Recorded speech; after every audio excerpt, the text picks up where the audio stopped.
Parents, this video is for you. It is imperative that we pay attention to what is going on in our schools.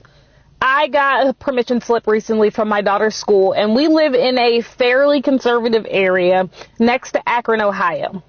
The permission slip was for her to attend health class. Mind you, she is in 5th grade.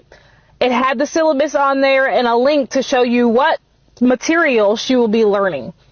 I did some research, and you will be astounded, oh my gosh, blown away by what they are trying to teach my 5th grader. Watch this video. It is absolutely disgusting. Yes, come on, yes, oh yes. Aha! What are you doing there? You've had an apple one day. You'll go blind. I'm coming! How many times is too many to masturbate in one day? Hashtag Ask-A-Maze!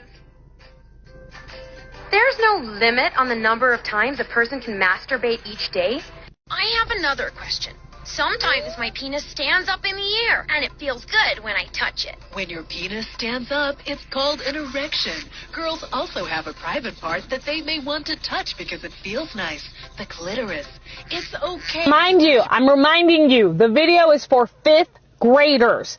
And we, on the right, are saying that the left is trying to over-sexualize our children. This is exactly what we're talking about. And they want to gaslight us and pretend that it's not happening. In what world does a 5th grader need to learn how to masturbate? Now, this is just the beginning. They start in 5th grade and they work their way up. Here are just some of the videos that are on this Amaze website. I encourage you to go check them out yourself. This is not the only website that they will use to teach our children as well. The sad part is, in order to get federal funding, they have to do these programs. When you're born, your sex is assigned in a medical way, but the sex listed on your birth certificate may not necessarily match your gender identity. Gender identity is a person's inner experience of who they are in terms of gender, their deep personal sense of being male, female, a blend of both, or neither. And while many people have a gender identity that's the same as their assigned birth sex of female or male, that's not always the case, because gender exists on a spectrum. Like transgender, which means a person whose gender identity is not consistent with their assigned birth sex. Non-binary, which means a person whose identity doesn't fall in the category of either male or female. And genderqueer, or gender fluid, which means a person who does not identify themselves as having a specific gender at all. Does gender identity have to do with being straight or gay? Actually, no.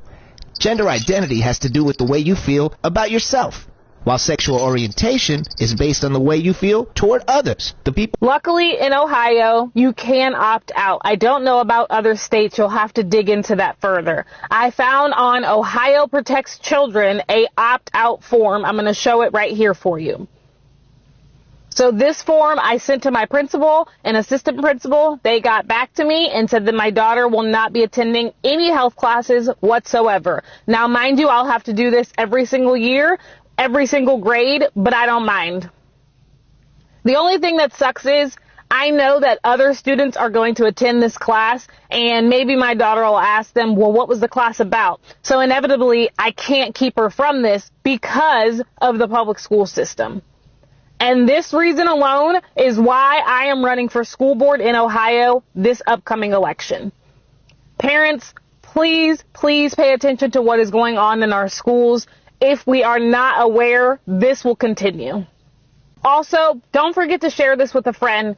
A lot of parents really don't know what's going on, and I don't blame you for that whatsoever, but after watching this video, you have to get informed.